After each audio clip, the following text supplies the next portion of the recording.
Under 8च्या Zimbabwe विरुद्धच्या सामन्यापूर्वीच भारताचा star खेळाडू रिंकू सिंग त्याच्या घरी परतलाय। भारतीय संघाला सोडून अचानक रिंकू त्याच्या घरी का परतला सांगते, पण त्याआधी थोडक्यातला नक्की फॉलो करा, कारण T20 वर्ल्ड कप मधल्या सर्व महत्त्वाच्या अपडेट्स आम्ही तुम्हाला देत असतो। तर चेन्नईत होणाऱ्या झिम्बाब्वे विरुद्धच्या करो या मरो सामन्यापूर्वी टीम इंडियाला मोठा धक्का बसलाय।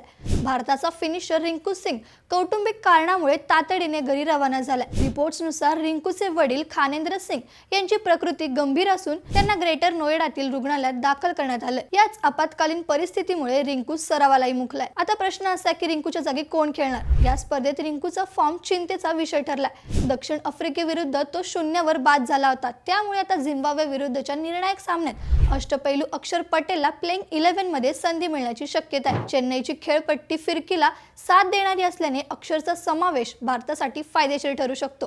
सूर्यकुमार यादवच्या नेतृत्वाखालील टीम इंडियाला सेमीफायनल गाठण्यासाठी हा सामना जिंकणं अनिवार्य आहे। रिंकूच्या अनुपस्थितीत भारत ही भिंत कशी ओलांडणार हे पाहणं महत्त्वाचं ठरेल। मग तुम्हाला काय वाटतं? रिंकूच्या जागी कोणाला संधी मिळायला हवी? कमेंट्समध्ये आम्हाला नक्की सांगा आणि अशाच ताज्या अपडेट्ससाठी आम्हाला लगेच फॉलो करा। बातमी म्हणजे थोडक्यात।